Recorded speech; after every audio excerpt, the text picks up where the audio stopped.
He convivido varios años con nuestros pamues de Guinea y he podido estudiar esa raza, que es la más numerosa e importante de las que pueblan la parte continental de la única colonia que nos queda como vestigio de nuestro dilatado poderío en ultramar. El pamue es refractario por naturaleza a todo lo que implique progreso u evolución.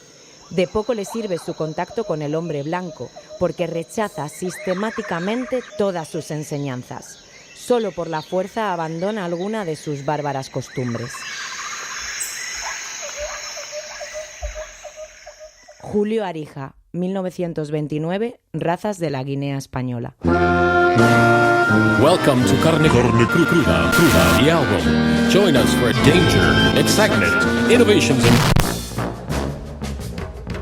A menudo se nos olvida que España ha tenido colonias hasta hace bien poco, que mucha gente, que aún hoy vive, nació marcada como súbdita colonial, que se ha abandonado a los saharauis, que tienen DNI español, y que explotamos a otros seres humanos en el África negra. Nuestro país tiene una enorme tarea pendiente con muchos de sus pasados, pero tal vez uno de los que más hemos escondido es el pasado, primero esclavista y luego colonizador en el continente africano. Tocamos este tema el año pasado a raíz del documental de Cachita. Lo tocamos hace años por otro documental, Gurumbé, sobre los negros que vivieron en España pero que fueron borrados del mapa. Y hoy completamos ese recorrido por la historia negra de España, la historia de la negritud, hablando del paso del esclavismo al colonialismo. Crux sacra sit minus, non trago sit minus, ad retro satana. Manu. ¿Sí? ¿Qué no es esto? ¿Esto no es Va de Retro? Sí, pero no. Esto es Va de Retro, ¿entiendes? La sección de historia de Carne Cruda. Con Puto Miquel y Gerstórica. ¿Ya vas a salir del armario como un mamarracho? Bueno, sí. Eso. Sí, ya ha salido del armario como un mamarracho y se ha presentado aquí en cuerpo presente. Buenos días, Puto Miquel. Por fin has dejado la corona británica justo ahora que vuelve el emérito. Bienvenido. Sí, yo he venido de la corona británica para hablar de colonialismo y además me he venido bien español, que trae hasta torrijas. Bien por ti. Muy español. Muy español y mucho español. Exacto. Gracias por esa invitación que después disfrutaremos. Sí, pero bueno, muchas gracias porque hoy el tema que vamos a hablar, por eso te ha ido algo dulce, porque hoy vienen muchas curvas, hoy es un tema bastante amargo. Vamos a centrarnos en el desarrollo de la negritud en España en los siglos XIX y XX. Es decir, el paso de un sistema esclavista a colonial. Exactamente, así es. Aquí tuvimos colonias, obviamente, y en el siglo XIX podemos hablar de los restos del imperio en Cuba, Puerto Rico y Filipinas, o el revival que se hizo después en Guinea Ecuatorial, el Sáhara Occidental o Marruecos. Pero hoy vamos a centrarnos en Guinea Ecuatorial. Que es donde mejor se reflejó ese trato hacia la negritud. Es que en España tendemos a olvidar el papel histórico que hemos tenido con África. No sé si recordaréis, hace menos de un mes, una diputada de Vox diciendo, con todo su papo, que Isabel la Católica abolió la esclavitud. Esta mujer, Isabel, abolió la esclavitud 500 años antes que un hombre, que Lincoln. Y los muchachos del barrio la llamaban loca. Por supuesto, Isabel la Católica no abolió nada. Y la conquista de América se sustentó ya no solo sobre la explotación indígena, de que también hemos hablado en este programa, sino también sobre el comercio transatlántico de esclavos africanos. Así que si queremos entender el racismo de hoy tenemos que reconocer un largo pasado, empezando por la esclavitud y el comercio transatlántico. Precisamente para reconocerlo necesitamos voces que construyan y reconstruyan estas narrativas olvidadas. Para ello he tenido la oportunidad de hablar con Tania Safura Damogne, periodista de origen mozambiqueño, productora cultural e impulsora de la revista Radio África, que actualmente se encuentra en plena investigación para el proyecto España Negra, viaje hacia la negritud en el espacio-tiempo. Yo empecé en 2012 este proyecto que es Radio África. Y a partir de aquí iba creciendo conmigo, ¿no? Haciendo reflexiones en torno a lo que significa la condición negra, que es ser una persona negra en territorio español y sobre todo una persona que proviene de un país que apenas hay diáspora aquí, somos 400 personas mozambiqueñas, y que poco a poco iba observando que existe una jerarquía interna con respecto a la negritud. Al mismo tiempo que desarrollaba este proyecto, se dio cuenta de la falta de conocimiento sobre la condición negra aquí en el territorio español. No estaba claro si esa condición negra era fruto de la migración, de la esclavitud o de la colonización. Básicamente nos faltan herramientas para abordar la negritud desde la pluralidad, incluso en el espacio. ¿Qué significa ser negro en Andalucía, en Barcelona? En un espacio democrático tiene que dar respuesta a esa pluralidad y tiene que forzar hacia la idea de homogeneidad, porque esa homogeneidad en cualquier caso es forzadísima. Y si la fuerzas, estamos hablando de asimilación. y la asimilación ya sabemos que trae muchos problemas y es eso algo que yo creo que tenemos que enfrentarnos a ello sin ningún tipo, porque parece que cuando nos enfrentamos a esta idea de asimilación estamos en contra de la nación. No estamos en contra de la nación, estamos proponiendo una nación desde otros lugares, que yo creo que eso es más interesante todavía. Suena un trabajo muy interesante, pero también te digo, nada fácil, porque ¿cómo se puede reconstruir esa narrativa de las que no se ha hablado nunca? Claro, pues Tania recalcaba que la información está ahí, pero que hay que recoger los trazos de muchas fuentes. Está en la fotografía, está en la historiografía, está en la literatura, está en la música. Y nosotros queremos unirlo desde un lugar no academicista, porque además yo diría que en España hay una gran falta de estudios negros en las universidades, como mucho hay estudios africanistas, y es importante porque yo creo que la universidad lo que tiene que también es dar respuestas a los procesos sociales que están emergiendo o que existieron, ¿no? Y entonces nosotras lo que estamos haciendo en esta fase de investigación, porque es una investigación por fases y por territorios, es entender qué es lo que hay, qué retazos hay, muy centrada también en la idea de la cultura popular. Con la cultura popular entendemos aquello que existe en las músicas, las literaturas, en las revistas, el imaginario que se ha ido desprendiendo en ese territorio. Y después hay que unir esos retazos de forma creativa, también para ir más allá del negro como un objeto de estudio. Claro, las personas negras también como sujeto emancipador que desde un lugar de opresión pueden afirmar quiénes son. Exactamente, eso mismo me decía Tania. Por eso hay que unir todos estos retazos que nos han dejado las fuentes, pero sí, de forma creativa. Para poder ver todas esas perspectivas, ¿no?, que hasta ahora se han quedado negadas. Claro, una cosa que Tania me comentó y que me parece importantísima es defender el derecho a ficcionar, ¿no?, a rellenar esos huecos y esos silencios de las fuentes, vaya, porque sobre todo cuando las fuentes históricas se han escrito desde una perspectiva muy concreta. Es una unión que al final lo que estamos intentando hacer es traer el pasado al presente y reformular el futuro.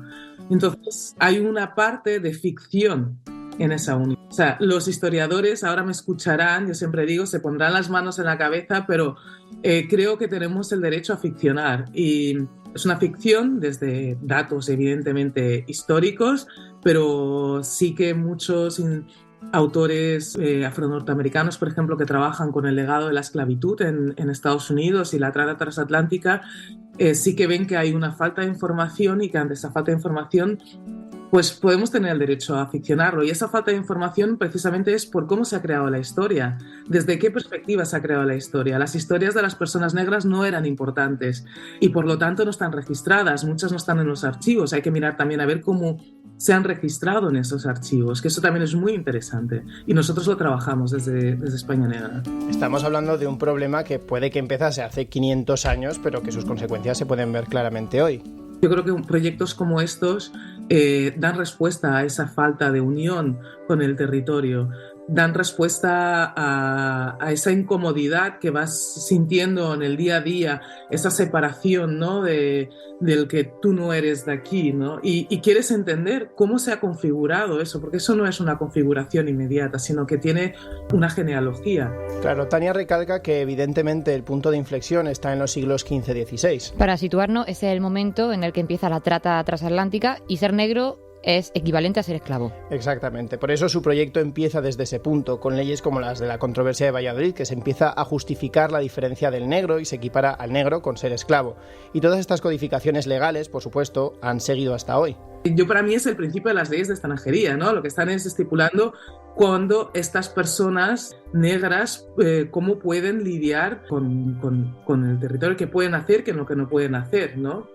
Y evidentemente es el inicio de las leyes de extranjería, es el inicio de la racialización de la ciudadanía, aunque ellos no se los consideraban ciudadanos, eran absolutamente inferiores, ser negro era ser inferior, eran los guineos, los etiopíes, los prietos, pero eran la estratificación más baja de la sociedad y eso evidentemente sigue y se bebe hasta nuestros días. Sí, el discurso que siempre se repite cuando se habla de migración y de las fronteras, que deshumaniza a quienes intentan cruzarlas, hasta el punto de que cuando llegan las redadas y los ataques policiales, se les trata a los violentados como oleadas y amenazas. Y no como personas, efectivamente. Todo este aparato de leyes vino también acompañado, claro, de estereotipos que justificaban esa misma deshumanización y cuyos ramalazos aún tenemos interiorizados. La presencia de la negritud en el territorio todavía incomoda. O sea, yo ayer mismo me viene una persona a darme un certificado, cuando salgo a abrir la puerta me pregunta si yo trabajo aquí. Digo, no, es mi casa. Es que no nos damos cuenta de los estereotipos que arrastramos. Y si vamos a los archivos podemos ver cómo se crean estos estereotipos hace ya siglos. La literatura está llenísima de poesías, el entremés, de cómo se inferiorizaba a las personas negras, cómo se burlaba, ¿no?, a nivel humorístico. Se ha ido creando ese imaginario del negro, la negra. Desde, escritores muy canónicos de la literatura española, puedes ir a ver cómo existe esa negación de la humanidad del negro. Un ejemplo es Quevedo, el de hace 400 años. Está bien la especificación. Ahora hay que aclararlo. Que en su Boda de Negros, que ya dice bastante el título, los trata como monstruosos, animales, frente a la pureza de lo blanco. De hecho, termina con un... Negra es la aventura de aquel casado cuya novia es negra y el dote en blanco. Quevedo es que era mucho de arremeter contra el escalón más bajo, que en esa época era el esclavo negro. Pero la desaparición de la esclavitud como sistema tampoco llevó a la desaparición de los estereotipos. No, del modelo esclavista pasamos al colonial y después al migratorio, o sea que seguimos en las mismas.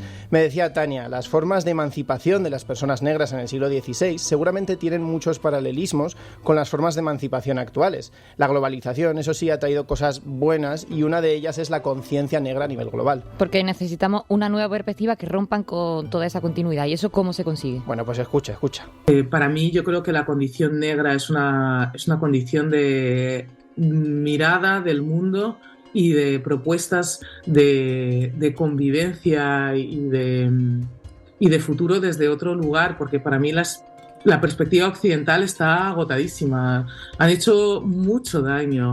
Te das cuenta de que hay como casi una imposibilidad de tratar el tema desde un lugar de calma, de conocimiento, para llegar hacia un espacio común, si es posible. Pero cuando intentas hacer todo ese ejercicio, hay un ataque automático, como si estuvieras atacando la idea de nación.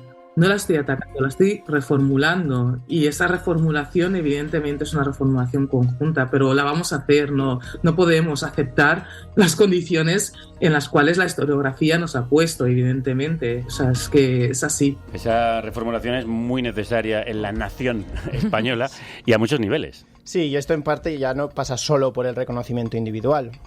Porque la gente dirá, bueno, es que a mí qué me estás contando, yo no he formado parte, yo no he tomado esas decisiones. Evidentemente hay una responsabilidad institucional, y esa responsabilidad institucional viene en primer lugar por la aceptación de este territorio que se llama España, el Reino de España, en todos esos procesos de la trata transatlántica, en los procesos de deshumanización del negro, deshumanización del moro, deshumanización del judío. Claro, este reconocimiento institucional no se puede quedar simplemente en palabras. Y sobre todo esa aceptación viene de la inyección de recursos para amplificar. Estamos hablando de memoria histórica, pero este país tiene un grave problema con la idea de memoria histórica, y por lo tanto no sé hasta qué punto se va a poder hacer ese trabajo, pero se tiene que poder hacer el trabajo sin censura. Ay. España cuando habla de memoria histórica piensa en un pasado muy reciente y muy concreto, pero hay otros más lejanos que se quedan fuera. Claro, en este sentido el proyecto de España Negra está colaborando con instituciones, no de gobierno, pero sí museográficas, como el CCCB en Barcelona, el Reina Sofía en Madrid, Artium en el País Vasco. España Negra, un viaje a la negritud en el espacio-tiempo. Más proyectos como este necesitamos que ayuden a recuperar narrativa y reconocer la deuda que tiene España. Una deuda con un pasado colonial no tan pasado. Aunque tú me has echado en el abandono, aunque ya has muerto todas mis ilusiones, en vez de maldecirte con justo encono, en mis sueños te colmo, en mis sueños te colmo. Se ríen porque estoy bailando. ¿Cómo no hacerlo? Por favor, ¿cómo no mover la cadera con este Lágrimas Negras, cantado en el documental Cuba Feliz de Karim Didri? Un viaje a la música de Cuba y sus raíces que se hunden en la esclavitud. La esclavitud se abolió en distintos países de Europa a lo largo del siglo XIX, pero fue un proceso ni tan sencillo ni tan liberador, Miquel. Sí, España se vio presionada por Gran Bretaña para abolirla y lo hizo en 1867, pero solo en la península, claro. No en sus colonias, en Puerto Rico y sobre todo Cuba. Claro, de hecho el siglo XIX fue el momento de mayor tráfico para los negreros españoles. Más de 600.000 esclavos llegados a Cuba en tan solo 50 años, en un momento en el que el tráfico de esclavos era ilegal. Más de 500.000 de personas, tratadas como mercancía, cuyo trabajo sustentó, no lo olvidemos, la industrialización en España. Así lo cuenta el documental de TV3 Negrers, la Cataluña esclavista, que desde aquí recomiendo a todos. Sí, porque es un documental que expone el beneficio que sacaron esos negreros de la sangre de esclavos y cómo esa riqueza y ese dinero se ha mantenido en ciertas familias en particular y en el norte global en general. Y es que en su estreno desató una polémica por la gente que sentía como un ataque personal esa denuncia al pasado esclavista. Bueno, demostrando otra vez la importancia de proyectos y voces que reconstruyan esas narrativas. España sería el último país de Europa en abolir la esclavitud en todos sus territorios, finalmente en 1873. Oye, es evidente que la abolición de la esclavitud no trajo la igualdad, porque además se los pasaron por el forro. ¿Qué ocurrió tras esa abolición? Bueno, pues como ya nos ha contado Tania, el modelo esclavista convivió durante un tiempo con el modelo colonial y después de la abolición de la esclavitud, la justificación para dominar a las personas negras pasó a ser la de la colonización. O sea que ya no había que sacar esclavos de África, sino que había que conquistarla y colonizarla. La idea de que estas regiones del mundo necesitaban ser dominadas por Europa para ser civilizadas. Esta idea justificó los intereses económicos detrás del reparto de África entre las naciones europeas. Y en ese reparto de África, aunque con un papel menor, también participó España, ¿no? Y así nació la Guinea Española, colonia hasta hace menos de 70 años. Sí, España ya contaba con 2 islas en la costa de Guinea que había obtenido de Portugal 100 años antes, pero tras la firma del Tratado de París, España pasaría a colonizar el interior en torno al río Muni. ¿Y qué buscaba España colonizando Guinea? Por un lado, claro, recursos económicos. Las plantaciones de cacao y las explotaciones de madera impulsarían la colonización, siempre controladas por grandes compañías españolas. Pero los trabajadores eran africanos. Claramente. Aquí es donde la figura de la persona negra del sistema esclavista pasa a convertirse en la persona negra a la que tutelar. Dentro de este discurso, ¿cómo se llegaba a ver al negro como inferior? Por un doble proceso. Primero, se reducía a todos los africanos a una misma categoría, independientemente de sus pueblos y culturas de origen. Negros todos. Exactamente. Esta categoría racial se basaba en la pigmentación de la piel. Los bubis, los fang, los dowes, todos pasaban a ser negros. Y luego esa categoría se veía como algo inferior que había que asimilar a la cultura española. Este doble proceso resultaba en la creación del negro como lo que el profesor Raúl Sánchez Molina llamó el homo infantilis, el niño. Lo hemos visto en el texto con el que hemos abierto el programa, ¿no? Esa idea de que las personas negras no llegaban a una madurez adulta nunca, sino que permanecían como niños. Ay, claro, por eso había que tutelarles. Eso. Aquí está la mayor contradicción del colonialismo europeo en África en general y el español en Guinea también.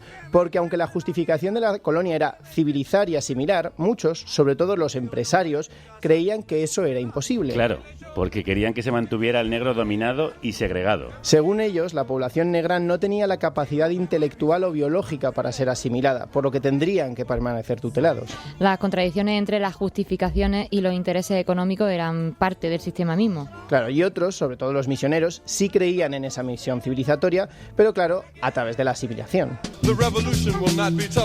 Mientras escuchamos La revolución no será televisada, cantada por uno de los símbolos de la emancipación negra, Gil Scott Heron, te pregunto, ¿cómo se realizó esa colonización? Bueno, pues como con el comercio de esclavos antes, lo que interesaba era la población local como instrumentos de trabajo. Así que en 1904 se estableció el Patronato de Indígenas. Bueno, como el nombre así dicho suena paternalista y bastante racista. ¿Qué hacía ese patronato? Bueno, sobre el papel sus funciones eran 2. Proteger a los niños o indígenas y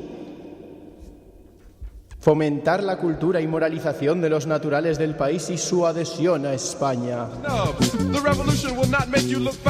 Esto se hacía sobre todo a través de la figura de la emancipación. ¿Pero qué era la emancipación? La emancipación dividía a la población entre los emancipados, que tenían los mismos derechos que los españoles, y los no emancipados, la población negra sometida a la tutela que no podía comparecer en juicios, pedir préstamos, tener derechos reales sobre su propiedad o en general tener ninguna obligación económica. Esto me recuerda un poco a mujeres en ciertos países países. Claro, además la emancipación se otorgaba, al menos en teoría, a aquellos indígenas que ya habían sido civilizados. Esto nos lo explica Celeste Muñoz Martínez, investigadora en la Universidad de Barcelona y especializada precisamente en el colonialismo africanista. Y en realidad la emancipación funcionaba o operaba mucho mejor como un dispositivo de segregación jurídico dentro de la propia población colonizada, es decir, de segregación dentro de esta población colonizada entre buenos colonizados y malos colonizados, siguiendo un poco el discurso que utilizaban las autoridades coloniales.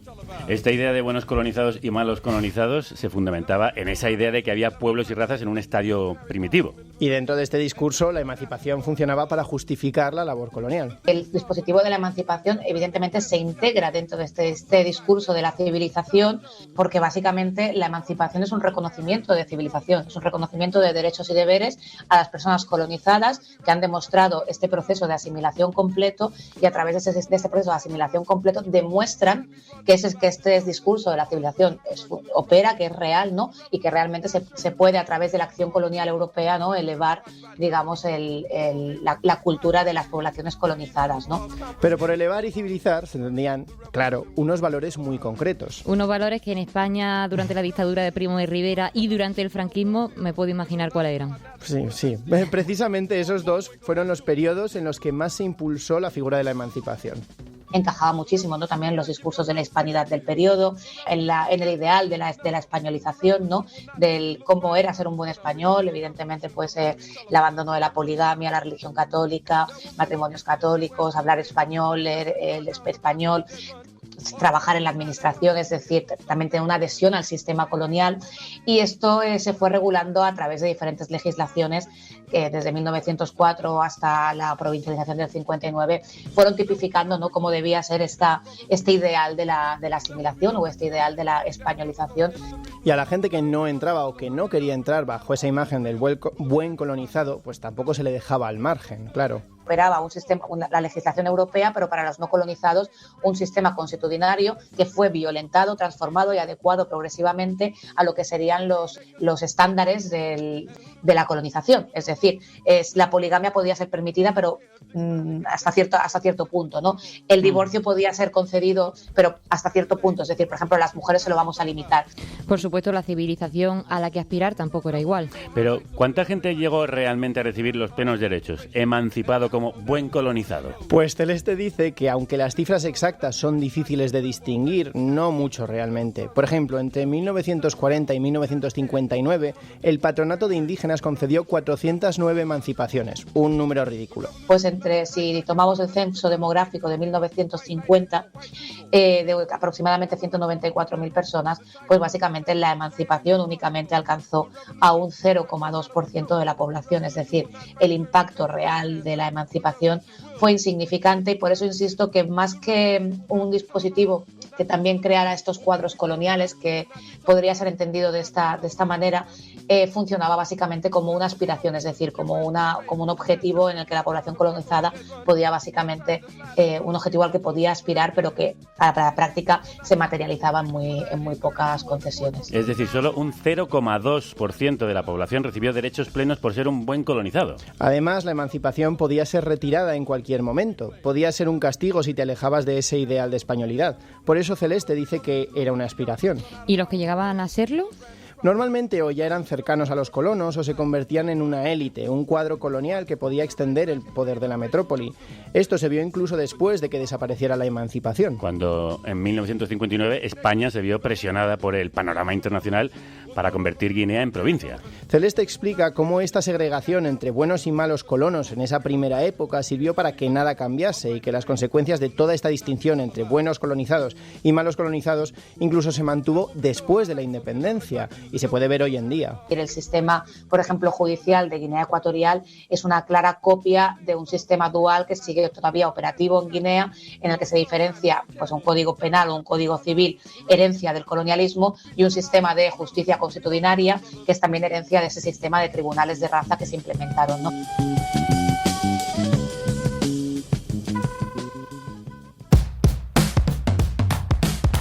Carne cruda solo es posible si tú lo haces posible. Hazte productor o productora en carnecruda.es. Ayúdanos a seguir siendo independientes y sostenibles. Tengo una diablura para la que no quiero cura. Tengo una diablura para la que no quiero cura. Tengo una diablura, tengo una diablura, tengo una diablura. Tengo una diablura para la que no quiero cura. Modo diablo, ya nos hemos activado. Nos portamos mal y nos miran diferente porque somos muchos con demasiado. Que cunda el caos y lo prendo a mi gente moviéndolo de lado a lado. Tengo una diablura para la que no quiero cura. Modo diablo, ya nos hemos activado. En definitiva, lo que nos contaba Celeste es que no podemos ver el colonialismo como algo del todo pasado. El colonialismo español en Guinea fue residual en el sentido de que no llegó a ocupar un territorio tan extenso como otras potencias europeas en el momento. Pero fue igualmente dañino para las culturas locales con ese discurso de destruir y asimilar a lo español. Y esto también se hizo al amparo de los misioneros católicos. Brazo indispensable del régimen franquista. Por ejemplo, se trató de debilitar la familia extensa e imponer la familia nuclear, católica y monógama. Se persiguió el culto a los antepasados, como el melán de los Fang. Y cualquier rastro que sobreviviese se achacaba a una forma de ser primitiva.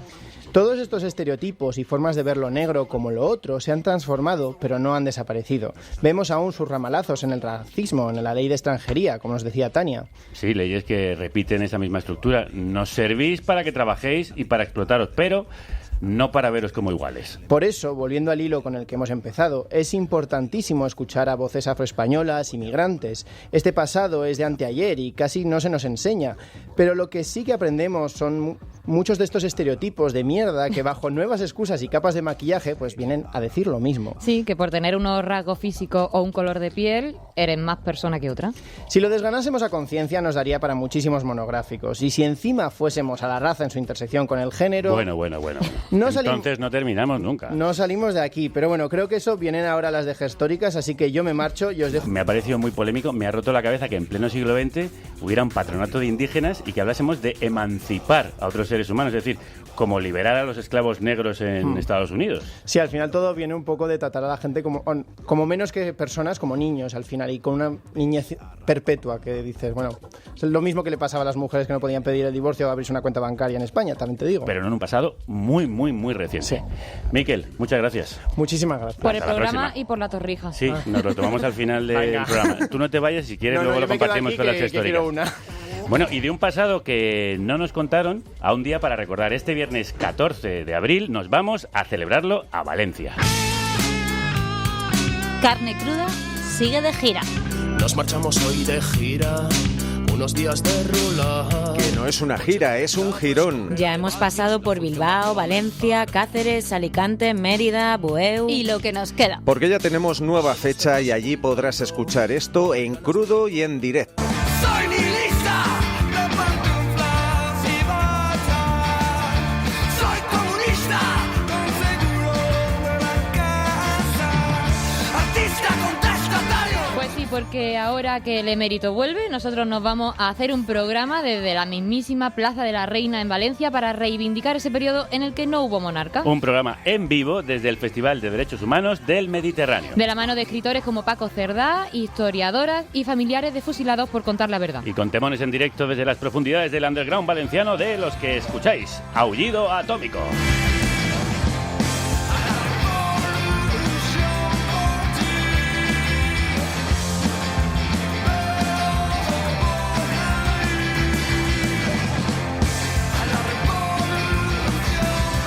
Por cierto, maravilla de libro escrito Paco Cerdá sobre ese 14 de abril, contándolo en un relato polifónico, poético y riguroso históricamente, que habla de los de arriba, pero también de los de abajo, que cómo se proclamó en las calles de España esa república el 14 de abril de 1931. Qué ganas tengo de hablar con él. A ver si me lo presta el libro, ¿no? Sí, ya te lo voy pasando.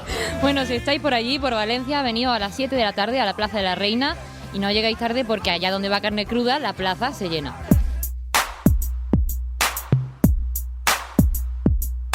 ¿Quién va a detenerte? ¿La muerte, la edad o la idea? Históricas. ¿Quién va a detenerte? ¿La muerte, la edad o la idea? Gestórica. Tanto que siente eufórica, antes que histérica, histórica, de tanto encanto, ¿Dónde están las mujeres en la historia? Tranquilérica, fabrica hormona, calienta, lubrica, hasta los maricas se hechiza. Eso, ¿dónde están? Ya estamos como siempre, la mesa puesta, las torrijas en el plato y las gestóricas sin aparecer. Kelu, ve marcando el teléfono, anda. Sí, porque estarán en uno de sus viajes espaciotemporales, que son ellas muy de darse garbeos por otro siglo. Gestóricas, hola, ¿estáis Hola, por ahí? ¿qué Hola. pasa? ¿Dónde estáis? Pues en Santa Isabel. Bueno, para vosotras que estáis en el 2023, estamos en Malabo. Pero, ¿eso es Guinea Ecuatorial? ¿Cuándo estáis allí? Mira, estamos el 27 de abril de 1954, justo llegando al puerto de la que es todavía la colonia. Estamos en el barco El Domine y nos hemos colado entre las 15 bailarinas de los coros y danzas de la sección femenina de Murcia y Cádiz. Todo lo que me estás contando me está rompiendo la cabeza, no puede ser más surrealista. ¿Podéis venir al estudio a contárnoslo? Allá vamos.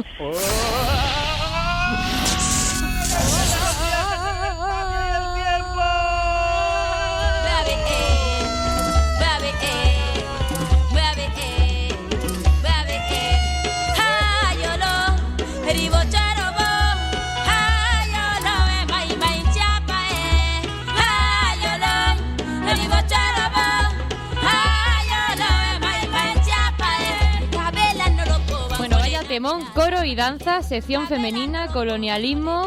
Vamos a ordenar todo esto un poco porque ya lo digo, me está rompiendo la cabeza.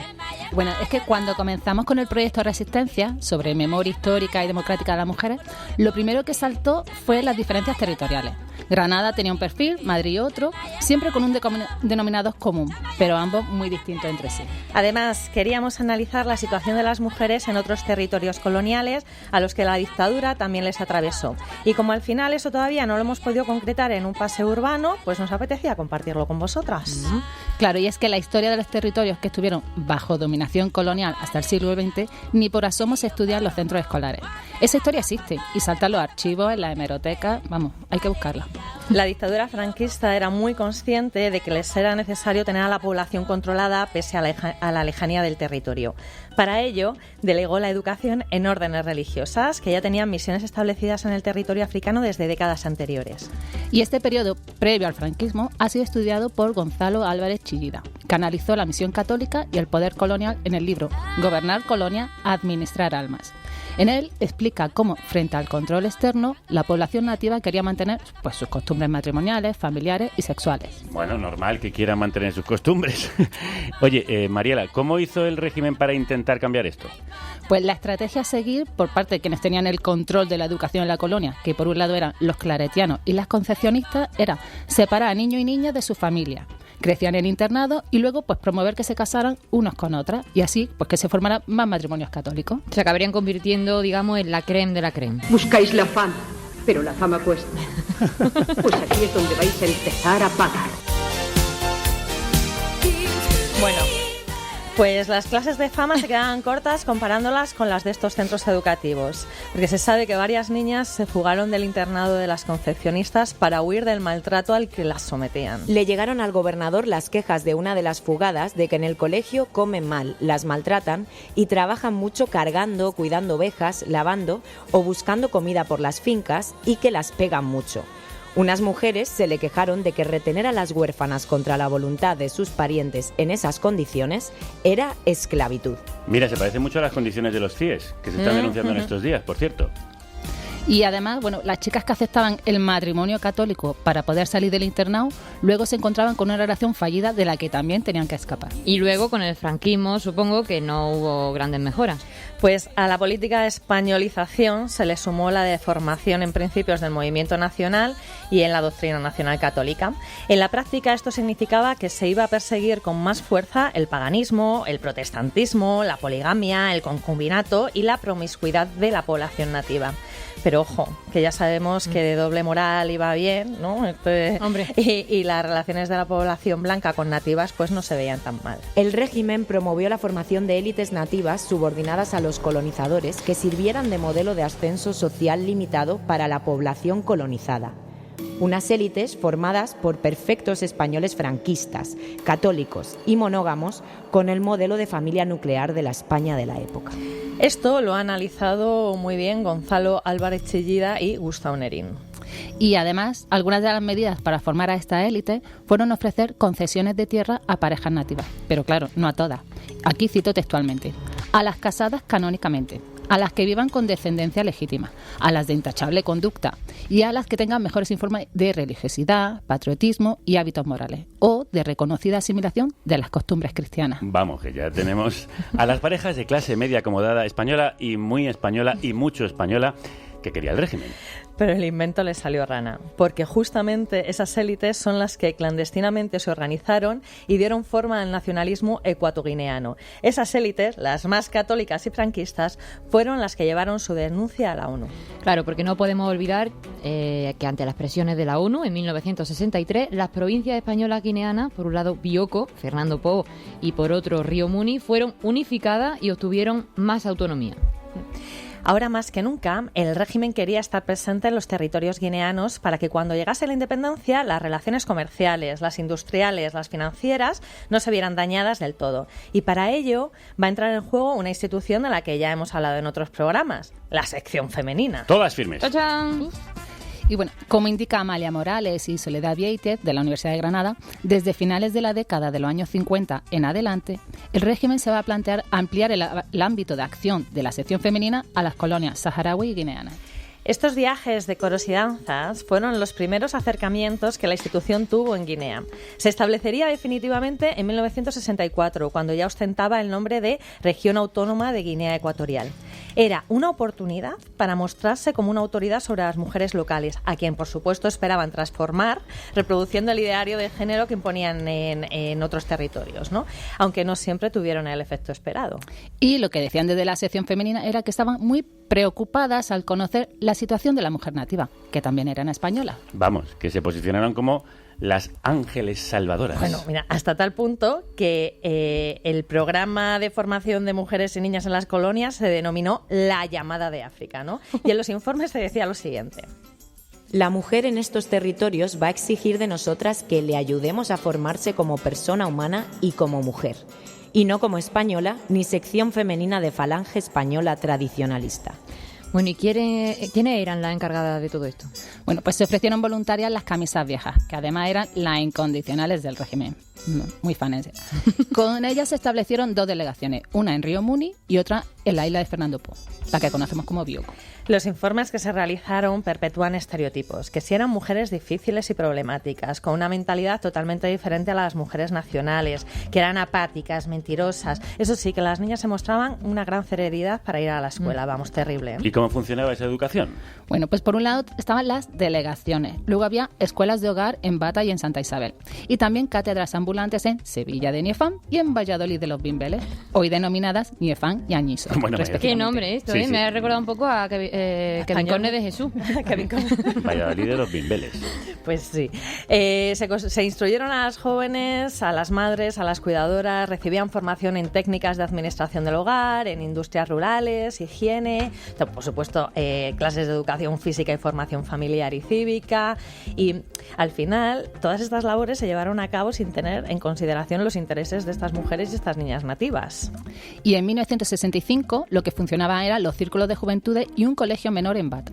Además se incorporaban profesoras de la sección femenina a los institutos de las dos capitales de provincia, a Bata y a Santa Isabel, para impartir eso, enseñanzas de hogar, educación física y formación política. Y ya os podéis imaginar de qué manera. Según especifican Morales y Vieitez en su artículo La sección femenina en la llamada de África, saharauis y guineanas en el declive del colonialismo español. Un importante número de jóvenes guineanas, un total de 44 alumnas, se formaron en los centros peninsulares de Las Navas, La Mota, Onésimo Redondo o La Almudena, obteniendo titulación un importante número de ellas. Por supuesto, las especialidades fueron adecuadas a las mujeres: puericultoras, enfermeras, matronas o modistas, y también en cada una de las especialidades propias de la sección femenina, como educadoras físicas, divulgadoras o instructoras rurales. Y es algo que nos llama la atención, es que la sección femenina estaba convencida de que iban a poder mantenerse en el país tras la independencia. Mira, que lo mismo no sabemos que en la sección femenina iban muy bien de autoestima y no conocían el síndrome de la impostora. El análisis del artículo que os comentábamos dice que como en otras experiencias de colonización se asumió que el lugar de las mujeres no podía ser mejor que el de las mujeres europeas, sino peor. Su fracaso reside en que entendieron a las mujeres locales como sujetos sin capacidad de acción sobre los que actuar con el fin de educarlas y liberarlas. Y hay que tener también en cuenta ese discurso que se comienza a dar a finales de los 50 y sobre todo en los 60, que se establece dentro de una, comilla muy grande, modernización del régimen. Y en ese lavado de cara, el papel de las mujeres también estaba incluido. Y cuando las mujeres locales desearon asumir responsabilidades de las falangistas, estas, por supuesto, se sintieron desplazadas. Es más, una de las delegadas de Río Muni, Carmen Obón, escribe a Pilar Primo de Rivera para quejarse de que María Alene, que es una mujer guineana que se ha formado como becaria en la Escuela de Instructoras de Barcelona y de quien la sección femenina esperaba pues que de una vez, o sea, que volviera a Guinea Ecuatorial y se convirtiera en una profesora de la escuela normal, pues se quejó porque las cosas no le estaban saliendo como ella quería. Marina se obsesiona con el mando, quiere ser delegada y directora del colegio, quiere nuestra casa y el coche y también vivir con nosotras. Ha pedido a su gobierno crear una sección femenina africana. Su casa es el lugar de reunión en el cual se deciden situaciones, castigos y odios para los blancos. Hay que acabar y machacar la cabeza de los blancos. Estas palabras las oyeron Conchita y Ángela en una visita que le hicieron con relación a la sección femenina. Vaya, quiere emanciparse. Que Marina era, como diría mi abuela, una inventora. Sí, una inventora. Qué locura la autonomía, la independencia. ¿Qué pasó con ella? Pues según cuenta la investigadora Cecil Stephanie Stenberger, en su artículo Los coros y danzas en la sección femenina de Guinea Ecuatorial, su petición finalmente fue aceptada en 1968 y se creó una sección femenina guineana. ¡Viva! Porque lo que hicieron algunas de las mujeres ecuatoguineanas fue aprovechar la grieta. Y tengamos en cuenta también que las mujeres que venían de la sección femenina representaban una feminidad que se alejaba también de lo que vendían, porque eran solteras, trabajadoras y autónomas en el espacio público.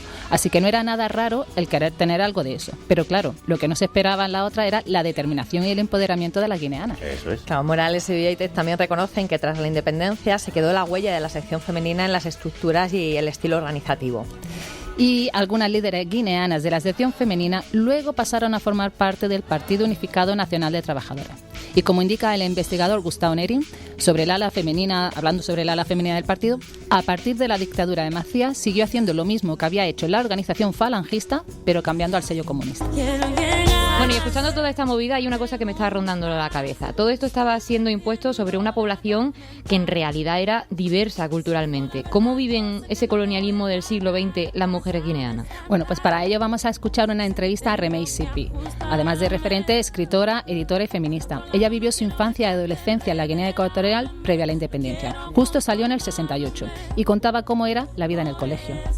Una vida muy segregada, crecer como niña excluida, porque los niños jugamos juntos, nos vemos como iguales, pero en mi Guinea natal y en la época mía no éramos iguales. En el colegio mismo había las chicas indígenas, como nos llamaban, y las chicas europeas.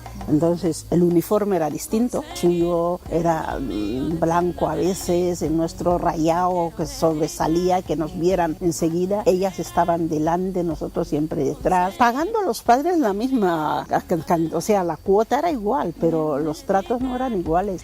Remey Sipi cuenta también las imposiciones sobre su lenguaje. Recuerdo incluso en mi pueblo natal con maestros del mismo pueblo, el trato que nos daban por las instrucciones que tenían los docentes. No podías hablar bubi, te colocaban un símbolo de un collar con cáscaras de caracol maloliente, hasta que no te encontraras con otra persona que hablase en bubi y colocárselo. Ese collar era el castigo por hablar su lengua nativa, el bubi, para imponer el español. También relata la segregación en el transporte público cuando quería llegar de su pueblo, Rebola, a lo que hoy es Malabo, a pocos kilómetros. Íbamos todo en el guagua, en el autobús. Entonces los negros detrás, con el asiento sin ningún tipo de cojín, los blancos delante, con el cojín. Después es cuando me he dado cuenta, Dios mío, cómo pudieron ser tan inhumanos el trato que daban a los nativos. Y también cuenta la experiencia de las generaciones previas de su familia. Sus padres no se casaron por la iglesia, lo que también les marcó.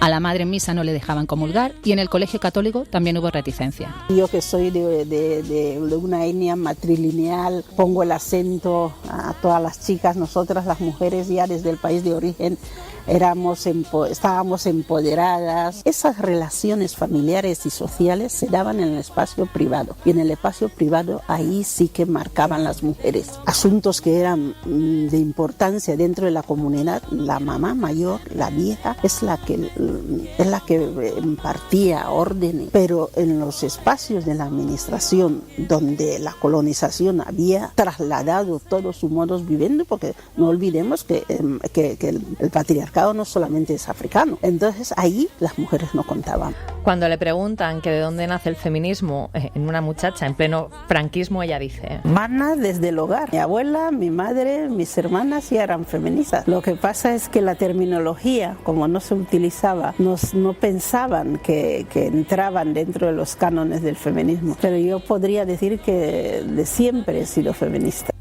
Podéis escuchar la intervención completa y o adquirir su obra en remeisisipi.es. Carne Cruda tiene aplicación para escuchar en directo o diferido. Búscala en Play Store y llévanos en tu móvil. Aunque no pude nacer en el lugar del que soy original, mami tuvo que marchar y ahora solamente piensa en regresar. Este es otro temazo de Marga Mbande, que se llama Africana y que habla de tener que irse de la diáspora. Sí, porque como Remeisipi en los años 70, bastante población salió de Guinea Ecuatorial debido a la represión de los regímenes de Macea y Obiang. La mayoría con destino a España, pero también a Gabón, Camerún y Nigeria. Y es importante que recordemos que uno de los principales problemas que se encontraron quienes ya estaban en España es que pasaron a ser apátridas, porque el régimen de Macía les dejó sin nacionalidad y el régimen franquista no les reconocía como personas refugiadas. Y esta situación le impedía obtener el permiso para residir y trabajar. Apenas hubo menciones en la controlada y censurada prensa de la época y es tras la muerte de Franco cuando se empieza a denunciar. Un problema que duró décadas y fueron las redes familiares y de amistades las que mantuvieron a flote a la supervivencia de estas personas desplazadas. Y ante esta situación, la población ecuatoguineana empezó a crear las primeras asociaciones en Barcelona y Madrid. Fueron bastantes, pero hoy queremos destacar el trabajo de las asociaciones de mujeres. En Barcelona, en 1977, la población bubi creó la asociación Riebapua y en 1991 la asociación Eguaiso y Pola, creada por una decena de mujeres, entre ellas Remeisipi, que hemos escuchado, Irene Yamba, Isabel Riesa y Paquita Roca. Eguaiso y Pola significa, por cierto, mujer, levántate en bubi. Y la asociación surgió ante la compleja situación que ellas vivían, porque por un lado el no poder regresar a Guinea y por otro el vivir en España siendo considerada una ciudadana de segunda categoría. En Madrid, Nina Camó fundó en 1998 la Asociación de Mujeres Inmigrantes, que hoy es Mujeres del Mundo y está en Leganés, cuyo objetivo es la integración, formación e intercambios culturales de las mujeres migrantes. Todas estas asociaciones hacen una labor muy importante, no solo para reivindicar sus derechos sociales, también para dar a conocer la realidad y la cultura ecuatoguineana. No habrá nadie en el mundo que cure la herida que dejó tu orgullo. Concha Huica, otra diáspora, otro ejemplo de la diáspora. Ella es de origen ecuatoguineano, aunque nacida aquí en Palma de Mallorca. Pues de estas asociaciones han salido jornadas, talleres, publicaciones y hasta editoriales como MEI, fundada por Remeisipi, y de la que os recomendamos Baiso, Ellas y sus relatos, publicado en 2015 y en la que encontramos junto a la propia Sipi a Nina Camó y a Melibea Obono, que representan las voces más jóvenes de la cultura ecuatoguineana. Y hoy tenemos la suerte de contar con Melibea, que además de escritora, es politóloga, profesora, periodista, investigadora y activista LGBT. Es docente en la Facultad de Letras y Ciencias Sociales de la Universidad Nacional de Guinea Ecuatorial. Forma parte también del equipo del Centro de Estudios Afrohispánicos de la UNED y es doctoranda en estudios interdisciplinares de género y políticas de igualdad en la Universidad de Salamanca. Bueno, pedazo de currículum, madre mía. Melibea, crudos días. Buenos días. ¿Qué tal? ¿Cómo estás? Por la invitación, muy bien. No, pues gracias a ti. Malita por la gripe, pero bien. Bueno, pues que te mejores pronto. Oye, durante el programa hemos visto cómo se promovían los matrimonios católicos por encima de los tradicionales de los distintos pueblos en la Guinea Ecuatorial bajo dominio español. Y en tu tesis analizas el matrimonio consuetudinario. ¿Cuáles son las principales conclusiones a las que has llegado? Bueno, la verdad que yo no creo que... Yo no sería partidaria ni de los matrimonios canónicos impuestos por la Iglesia Católica, ni los que encontró que se imponían en la tradición, al menos la FAN, que es la tradición que es la etnia de mi padre y de mi madre. En la etnia de mi padre y mi madre, cuando llega la colonización, encuentra que los matrimonios impuestos son forzados, precoces y serviles. Y desde la niñez, desde los 2 años, 3 años, 4 años, a una niña la trasladaban de la casa de origen, de la casa de madre y de padre, a un matrimonio. La única diferencia entre los matrimonios que encuentra la colonización en el territorio FAN con los matrimonios canónicos es que, al menos en el caso de la Iglesia Católica, se retrasa la edad del matrimonio. Es verdad que son matrimonios impuestos, los matrimonios eclesiásticos, pero son matrimonios en los que la niña adquiere una mínima madurez, al menos hasta los 14, 15, 16, 17 años, 18, y ya digamos que la frase que mejor define esos matrimonios es con la colonización. El matrimonio se establecía del colegio al altar, del lugar de formación para el matrimonio, que llamaban sixa en aquel momento, escuelas de hogar o como quiera que se llame. La niña salía de ahí con 18, 19 años y ya se iba al matrimonio virgen, evidentemente, que es lo que encontró ante la colonización, que era desde los 2 años, 3 años, como más tarde 8 o 10. Tú te criabas con la familia de tu marido, apenas te enterabas de que ese hombre era tu marido, y los dos sistemas son sistemas patriarcales. Melibea, aparte de estos sistemas, parte de las prácticas de estos sistemas, ¿perviven hoy? Sí. ¿Se mantienen? Sí, en la mayor parte de las familias. Es decir, que a día de hoy muchas niñas de la etnia FAN entran en matrimonios siendo muy pequeñas. Y los internados, aunque sí que es verdad que en los internados ya se acoge a niñas para formarse, no precisamente para el matrimonio, pero algunas cosas han cambiado en Guinea para las familias que tienen un poder adquisitivo alto, pero para muchas familias pobres el acceso de una niña a un matrimonio sigue siendo una fuente de ingresos. Oye, hemos hablado también de la importancia del asociacionismo histórico ecuatoguineano en el Estado español. ¿Cómo ves tú actualmente la participación de las mujeres ecuatoguineanas en el tejido asociativo? Bueno, depende. En el caso de las mujeres que viven fuera de Guinea Ecuatorial, sí que tienen una mínima libertad de poder asociarse, de poder organizarse, incluso de poder integrarse en partidos políticos. Pero no olvidemos que Guinea Ecuatorial es la continuidad del nacionalcatolicismo. Entonces, el modelo asociativo que existía aquí en la época colonial es el modelo que existe en Guinea, con la promoción de la mujer virtuosa, la mujer fuera del espectro político, y la mujer que sigue reproduciendo a través del asociacionismo esos roles de género. Las mujeres, por ejemplo, las ONG que dedican a las personas que no pueden valerse por sí mismas, ONG que trabajan por el tema de las niñas, ONG, es decir, el tejido asociativo sigue enfocado en los roles de género tradicionales.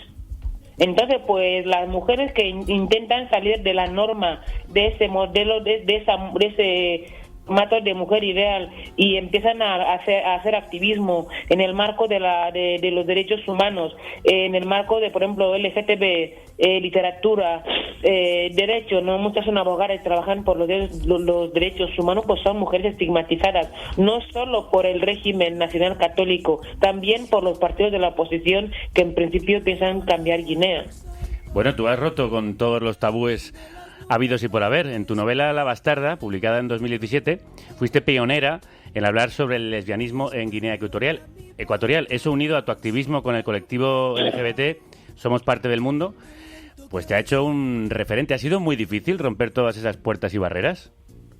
Bueno, la verdad que yo no me definiría como la única que ha roto los estereotipos de género. Por ejemplo, tenemos en Guinea a Mara Jesús, que es una súper abogada que está trabajando el tema de la trata de mujeres, el tema de la trata de niñas, temas de muchos temas que tienen que ver con derechos humanos. Hay muchas mujeres que han roto las barreras. Lo único es que quizás yo, al trabajar un tema que se considera tabú para mucha gente, que es la homosexualidad en Guinea Ecuatorial, pues eso me ha dado quizás un nombre para bien y para mal, pero no me considero precisamente una persona especial. En todo caso, en la novela La Bastarda se aborda el tema de la homosexualidad tanto femenina como masculina, y sí que fue un verdadero escándalo, ¿no? Y un quebradero de cabeza para muchas personas y para el régimen, ¿no? El tema de la homosexualidad abordado así en el espacio público, porque siempre fue la exclusión, siempre fueron las otras personas, ¿no?, en comparación con las personas normales. Entonces sí que hay un camino allí que no inicié yo.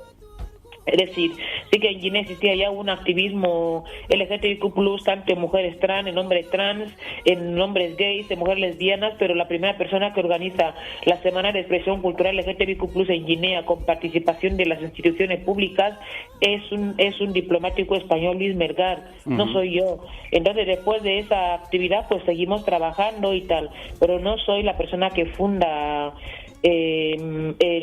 a nivel institucional, a nivel de que los poderes públicos puedan participar en una actividad en la que se habla abiertamente de la temática LGTBIQ+, no soy yo. Bien. En todo caso, en cuanto a ya dar a sentar en la organización, en cuanto ya escribir libros, en cuanto ya visibilizar, o en cuanto ya decir cada cosa por su nombre, ahí sí que se puede hablar de, por ejemplo, la tradición fan, la etnia fan, que es la mayoritaria en Guinea, me debe hablar de tal cosa. Y luego Chris Ada, que es otro compañero que ha escrito un libro sobre el tema, la mujer trans, y otras personas más.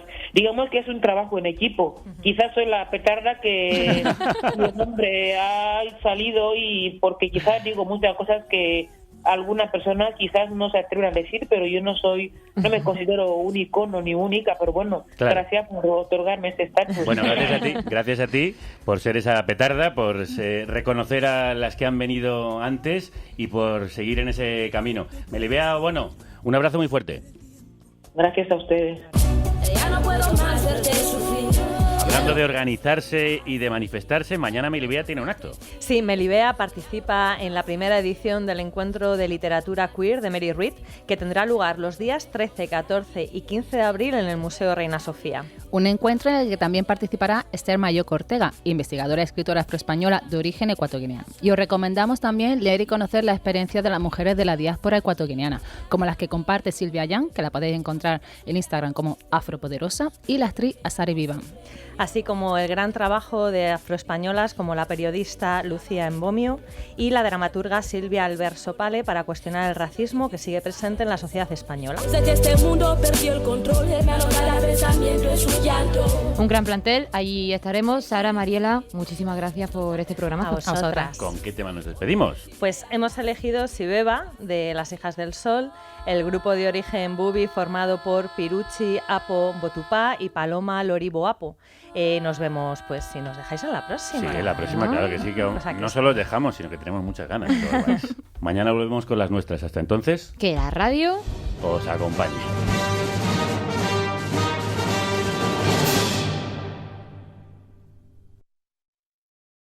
Vamos a comernos las torrijas. Miquel, ven aquí, que vamos a comernos las torrijas. ¿Podemos encerrarnos aquí? Solo nos lo comemos nosotras. Bueno, pedazo de torrijas que ha hecho y pintaza que tienen, ¿eh? Sí. A ver que las probemos, pásalas. Que tenía yo una tarde tonta ayer. Bueno, pues repartir, que tengo hambre. Yo voy a coger una, venga. A ver. Con la mano, Arras, como la croqueta. Arras. A ver. Están de concurso. Oye. Maravillosas. Increíble.